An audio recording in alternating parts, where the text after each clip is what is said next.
Yeah, what's amazing to me as well is when I give demos at the booth, I show them this system that we built where you can select a bunch of products and hit a button and you get an automated merchandised store render back. Yeah. And when I show this to clients, I always tell them, like, I was a project manager at Pixelpool like a couple of years ago, and I would manage these high volume projects where we would create these renders, like hundreds of these renders with different store setups in different sizes and different assortments. And it would take like weeks to create something like that. And now you have an image like that in a couple of seconds. Yeah. So that's really blows my mind. Like, we've seen this, funnily enough, the same kind of time that Pi Apparel has been running since about 2013. Right. We've seen huge changes in the fashion industry in that time. I'm sure, and as you said, Pixelpool in that time as well has seen huge changes. Yeah. I mean, where do you think we can get to in another 6 years? Yeah, I think what I'm seeing right now is that brands are becoming so much more aware of the power of 3D. I think just a year ago when I visited PI in Milan here, it was already gaining traction a lot. But I would have the conversation about 3D a lot more where I still had to convince people like, hey, it's much more sustainable. You can save on your sampling costs, save on shipping costs. I basically had to go over all the obvious reasons why 3D virtual samples were a good idea. And I've really noticed that I don't have to have that conversation anymore. People have realized it. Brands come up to me and they say, well, we have 3D samples. What can we do with them? And that's really where I wanted to be a year ago already, because we were doing all these cool things already, but none of the brands really had 3D assets yet, or they still had to be convinced of the fact that they had to start investing in it. And now I can really see that brands are one step further, and they're struggling to scale it and to build pipelines. But at the same time, luckily, they're already exploring what's out there and how they can use those samples once they have a good foundation. Yeah. So I think that's, for me personally, that's the biggest change, like having a slightly different conversation in a year's time. So that's... Yeah. It's a mindset shift, isn't it? Yeah, that's what we see a lot, is that we can present all these cool things and I hear sometimes like brands, they appoint people to handle innovation and to start looking strategically for options. So there's a core group of people that are completely convinced that this needs to happen, but it still needs to move up in the boardroom in some cases, and we try to help with that as well. Like we help them and we partner up with some of those people, and we say, well, can we do like a cool pilot or a project that you can present in the boardroom, so that in order to convince the whole organization to start moving in that direction. Absolutely, because that core group of people is never the board members. No, it's usually it isn't. Yeah, we have some examples where it's the case, but it's becoming easier and easier to move to that boardroom level, I think, because there's just in general more awareness, and I think events like PI really help with that as well. Yeah. Definitely. Yeah. I mean, we'd love to get all levels of what you might call the value chain to come to this kind of event, because it's really important when you're dealing with cultural change, and digital transformation is used way too much as a term, but but to get that, you do need champions throughout the organization. And I think not only in different levels of seniority, but also like horizontally, like in different departments, and that's something I've really learned as well, is that I used to have a lot of contact with VM people, so in the merchandising department, that's where we would do these still renders for. And then we started moving into having more contact with salespeople. But then designers were also getting involved, assortment planners were getting involved.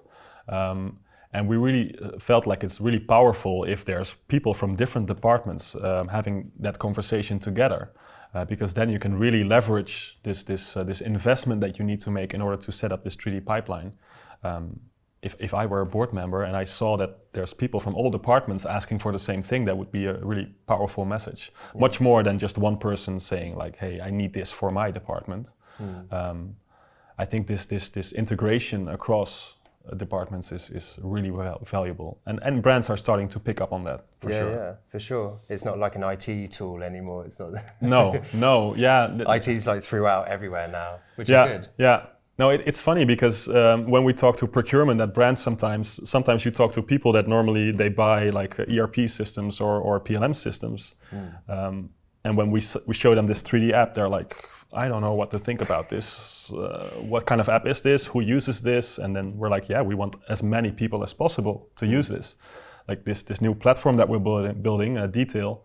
One of our philosophies is that we want to have like a fixed price for a brand to use this in their organization, but then everyone should be able to at least have access to it in order also to facilitate this horizontal adoption. We really think that that's key in order to move the industry forward. Tell me a little bit about Detail, because I saw it advertised downstairs. Yeah. So I told you about these interactive applications that we started to build. In many cases, they were still like proprietary and one-off applications that we built for brands. And we really wanted to take that to a wider audience, to multiple brands. In order to do that, it needs to be ready to scale, right? It needs to be easy to implement in an enterprise environment. And that's why we figured that we needed not only just a 3D application, but we needed to have this platform floating above it where the data, the product data, sales data, ERP data is being combined with the 3D asset data so that whatever app we build in 3D has access to the same bits of data. And when it's updated, it all flows back to all of these three different 3D apps. That's been a problem we had in the past where if product data was being updated throughout the season, we would have a hard time keeping up with all of those changes. That's why we really feel that we need to have this web-based backbone where all of this data lives, which can also be hosted privately in the clouds of the brands themselves. But there needs to be a central hub where all of this information lives and where our 3D applications can source that information from.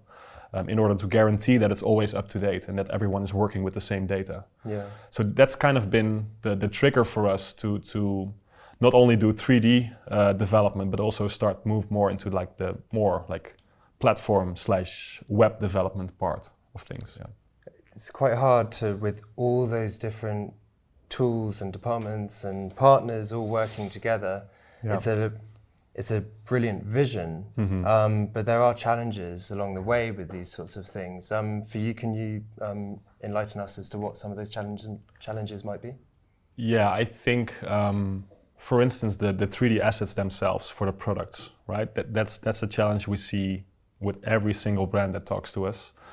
There's always a balance at a brand, like they might have a partial coverage of their collection with 3D assets, and they use one of the asset production software platforms that we see also here. And we're familiar with all of them, and they ask us, well, is there a direct integration already with Detail? And for us, it's not really about which piece of software created the asset, it's more about how it comes out of it, right? So you can generate a PDF file from all kinds of different pieces of software. In the end, a PDF file is a PDF file, and multiple other pieces of software know what to do with a PDF file.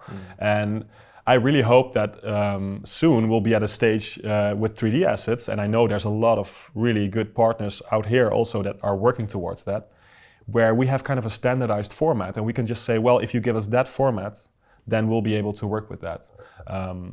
We're getting there, but we're not quite there yet. So in many cases, it's a process of consulting with them and connecting directly with their 3D designers, and just tell them, like, send us your browseware files, send us your Clo files, and we'll take a look at them, and we'll advise you on how you can export them so that you can use them in VR and AR, and not just in our platform, but like in all kinds of digital 3D platforms.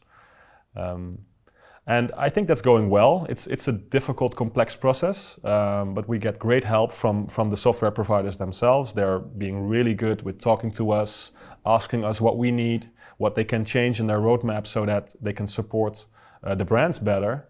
And at the same time, brands are talking to us and then going back to their software providers and saying, hey, we need to be able to export products that are fit to be used in Detail. Can you help us?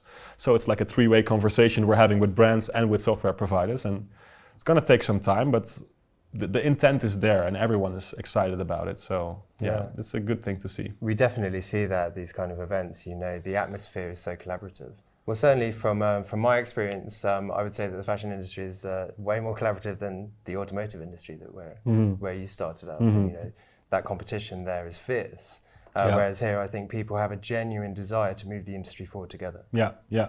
And I think it's funny that a lot of 3D innovations, people give examples that are coming from the automotive industry, like having 3D configurators and all that stuff that originated for the most part also in the aviation and the automotive industry. So we look at them a lot for inspiration. And we were all saying, like just a year ago, oh, the fashion industry is so conservative and it's so hard to put everything into motion. But I think that's starting to change. Or maybe my view is a bit biased because I'm attending all of these events and get excited by it. But I really think it's changing. I really think there's more awareness. And now that everyone knows, okay, there's a lot of work to do, they actually put the effort in and hire the people that are needed to do it. So yeah, I think it's benefiting from having such a fierce spotlight on the industry at the moment from a global scale. Yes, you know, the consumers and all people all around the world really are giving the fashion industry quite a lot of stick for how polluting it is. You know, rightly so. Very inefficient ways of working, very old ways of working in terms of manufacturing processes, but also that is a massive opportunity. Yeah. And I think people like you are probably, jumping on the back of that and really providing a lot of value. Yeah.